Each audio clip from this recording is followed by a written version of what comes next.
Hey everyone, hope you guys are having an amazing week, as this week we're touching base with Denise Bella Vlasis, as she was Madonna's Hollywood double for 25 years. Performing as her lookalike, stand-in, and voiceover work, she's gonna share some of her crazy and incredible memories along the way.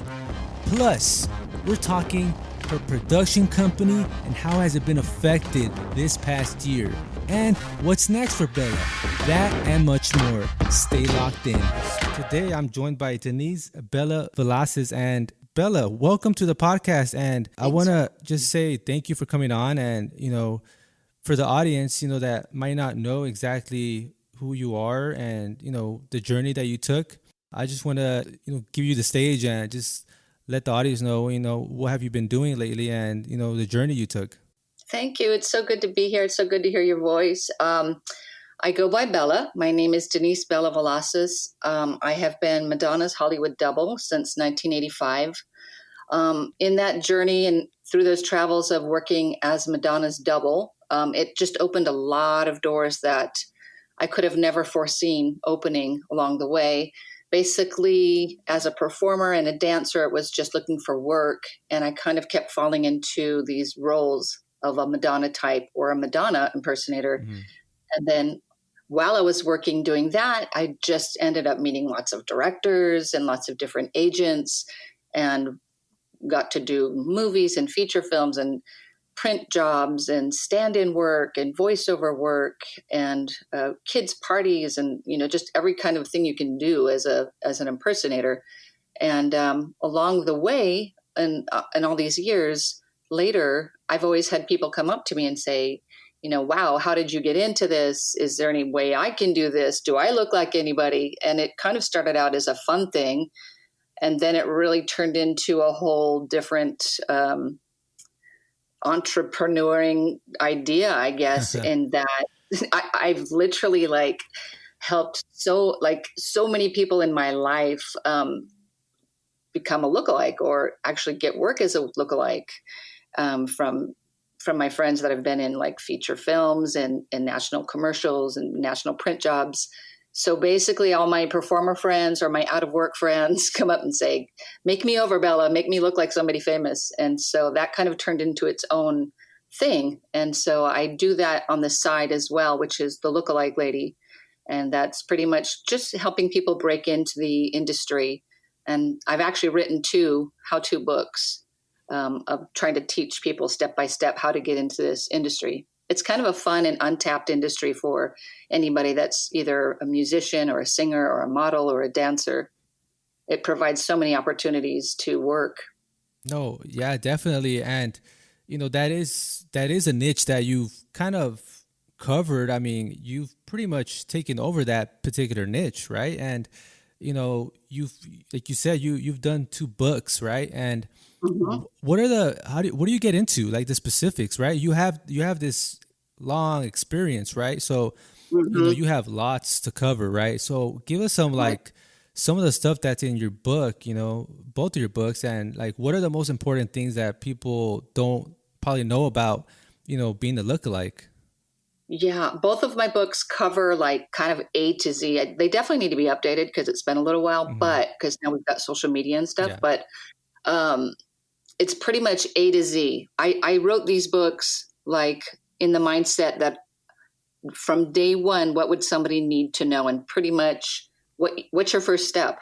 And that's, and then basically I cover everything from contacting agencies to getting your makeup done. How do you get your voice to sound a certain way? How do you shade your makeup a certain way? How do I find wigs? How, what are costume resources?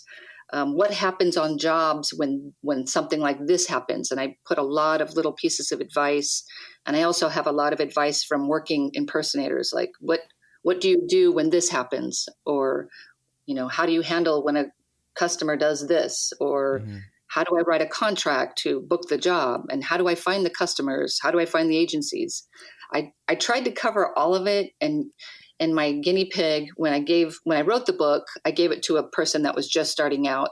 And I said, let me know if you still have questions, because that will let me know if I've covered everything. Mm-hmm. So, and this guy's working, he's He's one of the industry greats now. So I know the advice works at least. No, yeah. And what's some of the like, like I'm pretty sure, right? There's a bunch of people that sometimes where it can get kind of intimidating, right? There could be some like, for example, you see a lookalike Brad Pitt, and these fans, right? Kind of may be like, okay, I can't get the actual Brad Pitt, but this is the closest things to it, and they could probably get a little too close, or something happens. Yeah. And I'm pretty sure that's happened in your case. How do you handle those situations, right? And do you still have to for yourself? Yeah, it's interesting because as Madonna, I can kind of get away with being a little bit brassy if somebody gets too bold. But I've been at gigs with like Marilyn Monroe lookalikes where the guests were kind of rowdy and grabby and touchy. And I literally saw, that actor in tears because she didn't know how to handle, a more aggressive crowd. And believe me, like working in this industry, you will see and hear just about everything. Yeah.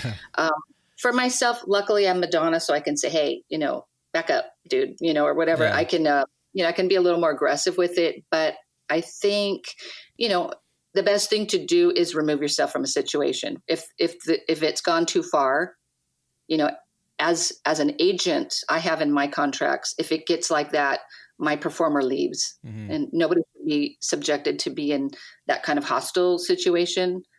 And on the flip side of that, sometimes people are just excited and they're going to get in line and get a picture with you and they're super excited. And I think you just kind of learn to deal with human behavior as you go along in this work. Can you imagine what the real Brad Pitt deals with? It's like, except, he has bodyguards, but, if you're working as a lookalike and it's getting too rowdy, then you have the right to leave the situation and, talk to the agent that booked you and say, this is too much, you should be protected regardless. And I've seen everything. I've actually had to have, security jump in, and I've seen other lookalikes that have to have that. But for the most part, it's fun. Most people are like, yay, I've never met Madonna. Yay, I have a funny story I want to tell you. And it's all good that way. Wow. And on one of the interviews that you've done, I've noticed that the mindset, right? The mindset that you have to put yourself into sometimes. And you come on record saying that when you get into that mindset, now I'm talking when you become Madonna, you get a courage, you get a confidence like that maybe you didn't have, but you gain it just by performing or just impersonating her. Talk to us about having the courage and confidence when you become Madonna. Yeah, it's interesting what transforms inside of me, because studying her, that's part of Madonna's appeal, is that she's so comfortable in her own skin, and she's so self-aware, and she's so good with herself. And it's such a good thing for all of us to remember. And when I first started one of my first jobs, they said, okay, we're going to book you as Madonna. You just go ahead and bust into this party and be her. Yeah. And I was a little, not that I was shy, but I was like, what? Yeah, it's like, okay, it's not like a switch, Right. You just like walk into the party. And so I'm like, what, as an actor, what do I do with myself to make it feel like Madonna just jumped into this party, and people need to resonate with me that, wow, it feels like somebody famous is here. Who is that? And so I just kind of thought about it for a while and said, how can I make myself larger than life without being a clown or without being too over the top? And so I just felt like just bringing my own essence and my own energy bigger, brighter, thinking more like a star quality type of thought, so that people go, ooh, it feels like she's Madonna. And so I think, and with that, it's like you fake it till you make it. It's like I fake this confidence and this star quality that she has. And so it's a role that you play. So, for me, I'm like, okay, I've got to get into that head space of like the queen is here. And, cause she's got that just queen vibe about her. So, I just do that, and it portrays typically as a confident Madonna person. And was there a moment of doubt, during this process? Like, it's been a number of years, but was there a moment where like, I got to give it up, like maybe I can't do this? Do you know, it's weird. The doors never stopped opening. And it's, I look back at some of the interviews I did years ago and I'm like, oh, how funny. I'm talking about being a drummer because I play drums. Okay. I'm like, yeah, I just want to focus on my drumming career. And then some other incredible opportunity presents itself. And I'm like, how can I turn this down? Like the Madonna opportunities never stopped. And that's how I knew I was on the right path, because it wasn't something that I thought or forced or tried to make happen. It just always happened. And so I'm like, well, I guess it's meant to be. Mm-hmm. Even after having a baby and becoming an agent and slowing down a bit, I'm like, but these doors keep opening and these TV shows keep calling and these opportunities keep popping up. So you know what? As long as that happens, I'll open the door. I don't want it to be something I ever have to force myself to do. Yeah. But it just always, and it's still happening that these cool little things just keep coming up in my life. And I'm like, okay, I just go with the flow with wherever the energy is flowing, that's where I'll go. Yeah. I think that's kind of like one of the, like, make things happen naturally, right? Because once you force yourselves to do something, it's not, you're not happy with the results. You're not happy with yourself, and I feel like you're letting just letting it flow, and things people are requesting, and it's worked out for the best. And I wanted to ask you, has Madonna ever reached out to you and like good job or thank you or anything like that? In a lot of different ways, yes. I actually met her in, I think, 86. And I knew her choreographer at the time, Jeffrey Hornaday. So he came in and said, I want you to meet Madonna. Maybe she can use you for a stand-in or something. And so I met her at that audition. And so they said, we want you to dance for Madonna. And I had to just get up and freestyle for Madonna. And so I met her face-to-face there. I gave her my promotional materials and resume. And I met her then, and she shook my hand, cool. And that was actually right after, I don't know if I told you the story yet, but, MTV had a big contest on MTV. It was Madonna's Make My Video contest. And so Madonna had this big contest on MTV. And this was kind of my breakthrough moment as Madonna.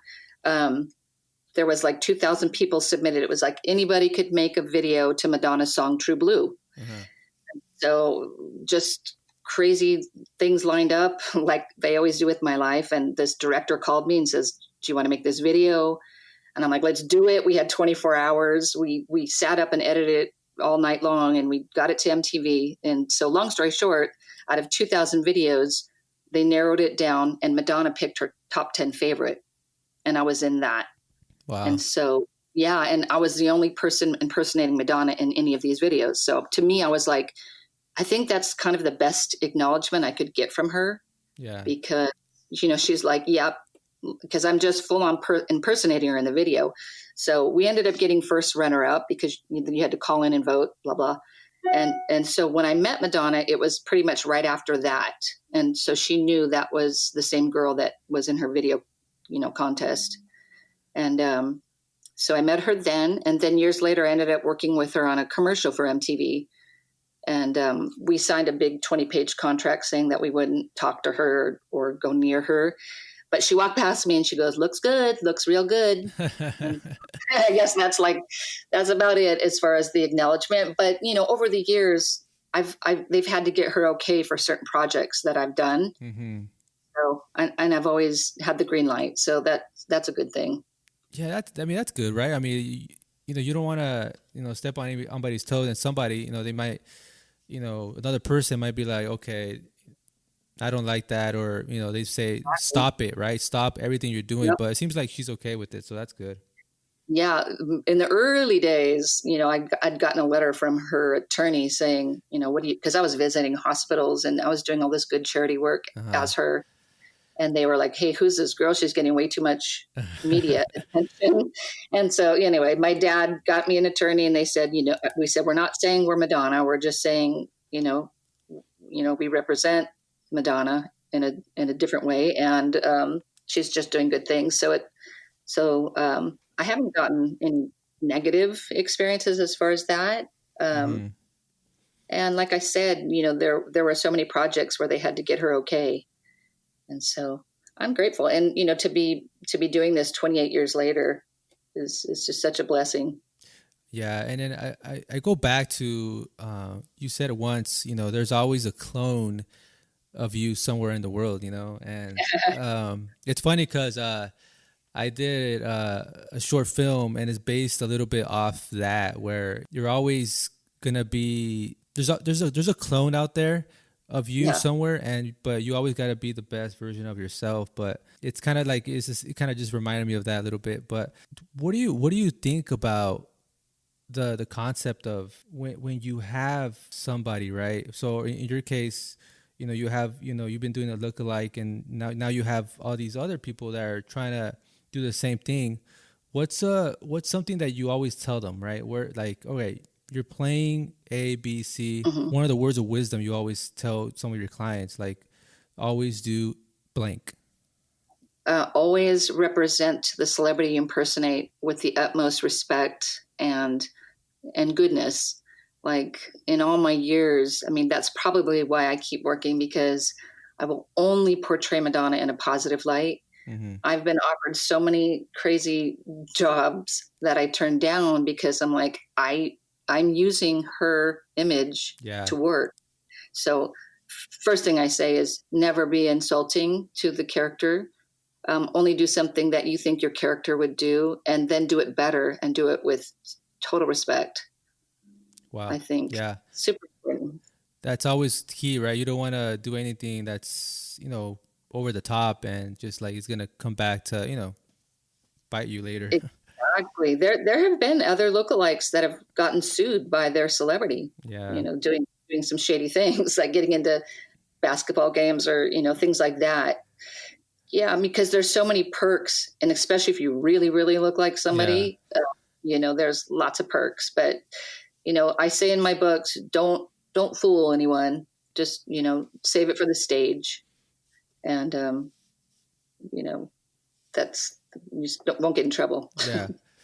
So now, right? So Tribute Productions, right? You have all these things going on, right? You have, Bella's Dolls, and, all these several different brands. How does Bella balance every single, aspect of, your empire? Because that's one of the questions. That's the $1 million question, right? Especially nowadays, where there's so many opportunities and so many different like entities that one has to kind of manipulate. Like social media, right? You have all these different things. How do you balance everything? Ooh, good thing I'm a multitasker, I guess. I think when my heart is in something, I know you're the same way. When your heart is in something, you've got the energy to do it. For myself, working as Madonna brought me to so many places and gave me so many skills that I didn't know I could have. And one of them is being a booking agent, but also producing things, producing shows, and all the way to creating costumes, which I didn't know I could do. Tribute Productions is a labor of love because it's everything that I love while I'm getting my friends' work. Most of the people that work for me are dear friends. Mm-hmm. So great, talented actors and singers and dancers. So I get to keep them working and create and be creative. And Mrs. Bella's Dolls is really just it comes from my love of 1940s and pinup. And those are all like brand ambassador cigarette girls. And we have giant champagne glasses. And it's kind of more of the glamorous side of my personality. I love to just create these beautiful events with these gorgeous girls that I have, and then create their costumes. I think sometimes it gets overwhelming because there's so much to handle, especially social media. But because of my love for each and everything that I do, I find the time to I find the energy within myself to keep each thing alive. Okay, It's okay. a lot fun. Yeah, yeah. I mean, that's something where sometimes I find myself kind of like, you want to do so many things, but you're only one person. But Uh-huh. I know I'm sure you have plenty of help, and I feel like the term Labrie of Love. I love that, because that's what it is. When you love something, it's not, Hmm. is it work, right? Like, if you love Right. something so much, is it really work, right? And Exactly. that's something that if you love something so much, that's something where I feel like you're lucky, right? You're Yeah. not a lot of people get to do what they love, and Right. when you're in that position, I feel like take advantage of it, because you Exactly. could be doing something else that you hate, and that's something you don't want to do, right? I would probably never, which is, people say to me, you kind of defeat the odds, Bella, by making this Madonna thing your career. Like, I've seen so many Madonnas come and go, or so many other lookalikes and impersonators come and go. And I think if you just put 100% of your energy into anything that you love, it's going to happen. The doors will open. Just hang on and stay on your path, and the doors will eventually open. Just stay on. That's really what it's about. Critics are always going to be out there, and Oh I'm yeah. pretty sure you had those kind of, how can this be a career, or what's this, and look at you now, Mhm. right? So Yeah. I feel like, if you, like you said, right, conquered, Yeah. you've conquered the mountain, that if like they said. Yeah. Because what the haters are always going to hate, but when you're on your path and you're staying on it because you love it, nobody can take anything away from you. I've got like just endless amounts of experience and opportunities, and those are mine forever to keep. And with whatever you do in life, don't listen to people. Really, just don't listen, and just stay in your own heart, stay in your own drive, and stay with that. Because once you start listening to what the critics are saying, I've heard every kind of hateful thing you could possibly hear, and imagine what Madonna hears. Yeah. But just tune it out and stay on your path. Speaking of obstacles, we had a huge obstacle this past year, and Mm. how did that affect the business? As far as because it's event driven, right? Yeah, absolutely. Yeah, I'd like, okay, we do events, parties, red carpets. That's always going to be weddings, all Yeah. kinds of, fun entertainment. Um, Not ever expecting a pandemic to hit. Our work pretty much closed down completely. So we've just been trying to be creative behind the scenes and think of ways that we can keep our actors working and just stay creative. Really, Yeah. it's pretty tragic and it's very sad what's happening. We've kind of managed to stay afloat with, luckily, virtual stuff, like a lot of online stuff. Hmm. A lot of our lookalikes will do like online greetings, or we've got certain things that we can do, like our giant bubble, the girl that's inside the bubble. We do parties like that. TV casting stuff is still happening, thank goodness. I just worked on a Super Bowl commercial. Oh, wow. Yeah, things like that are still moving, but I've kind of taken the time to go inward a little bit and just slow down, which is kind of nice, and just kind of work on more mental and creative things on the inside. And I actually just got a proposal from somebody overseas, which could also be a nice virtual opportunity for a lot of my performers. So there's always a way, but I also knew we're all kind of forced to slow down a little bit during Hmm. all of this. And for myself, because I'd be hustling right now. I'm like, well, maybe it's just meant to be to slow down and regroup, reconnect, and just allow it to be what it is. And it'll come back. How can they take parties away from us, right? Yeah. I mean, that's kind of like, that's the whole thing, right? Events. And I feel like, like I've been saying, right, this past year, obviously it wasn't what we all expected, but it kind of pushed a lot of artists and creatives to, Mm. you know, what are you gonna do about it, right? It's like a a Yeah. slap in the face, and it Mm, pushed us creatives to innovate, right? To yeah. come up with new ideas, Yeah. because Yeah. right, because in the industry where we're in, right, it's hard to it's nothing it's something you can't hold in your hand and say, I'm gonna do this. It's something where you have to find within yourself, and ideas come and go.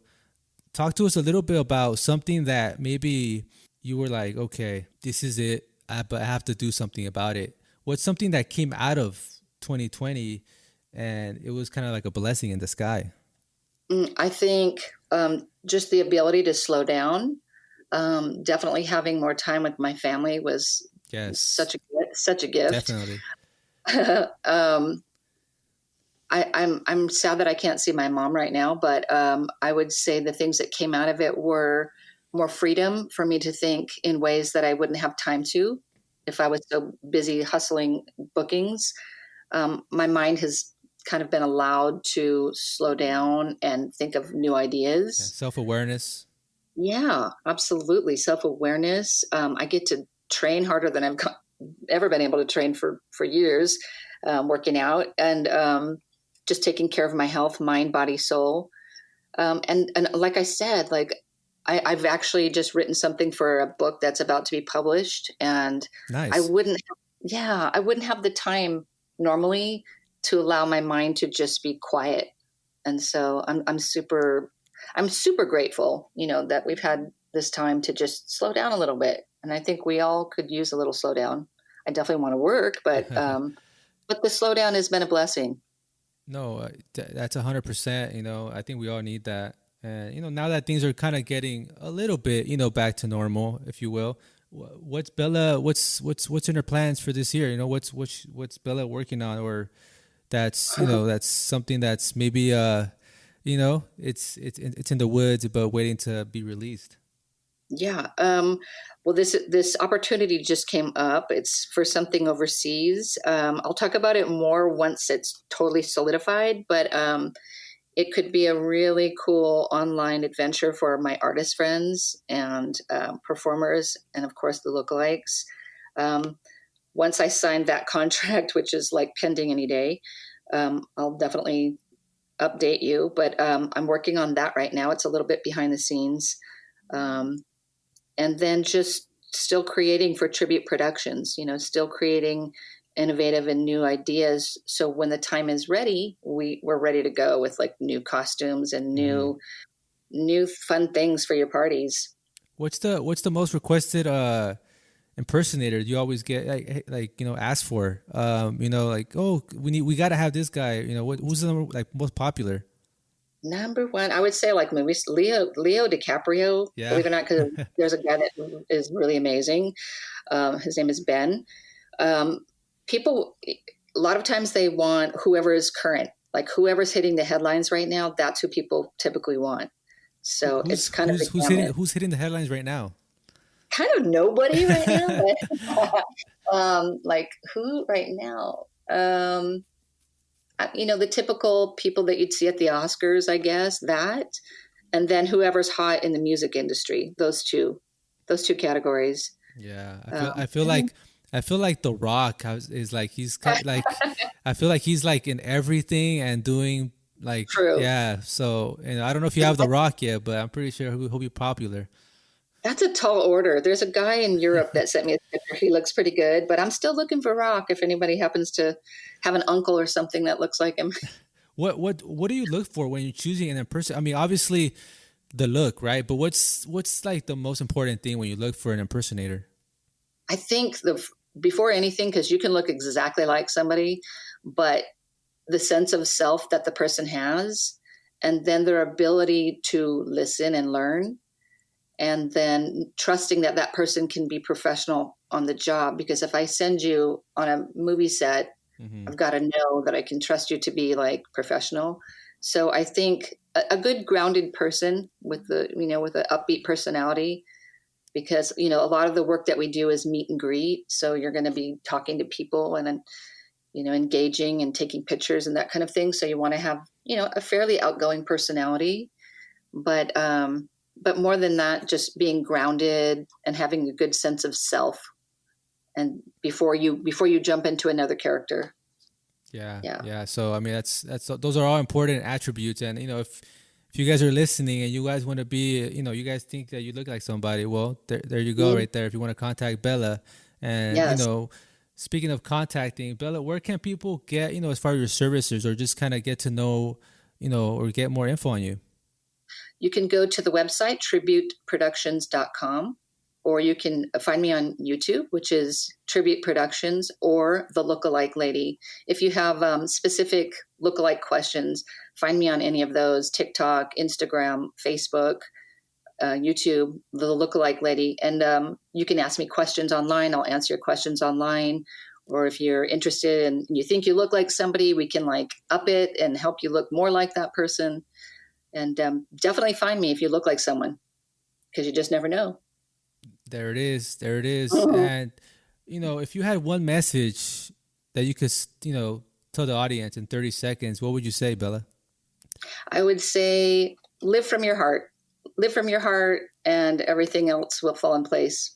There it is, Bella. Thanks for coming on this podcast. I appreciate your time, and I look forward to what else you'll be working on. And, with everything starting to get back to normal, that's all good news for everybody. So likewise, I can't wait to see what you've got up your sleeves too. I love seeing all the stuff you're doing. Thank you, Bella. And I'll for sure be, working with you soon on some projects. We will catch up soon. Okay, awesome. Thank you so much, sweetie. All right, no problem.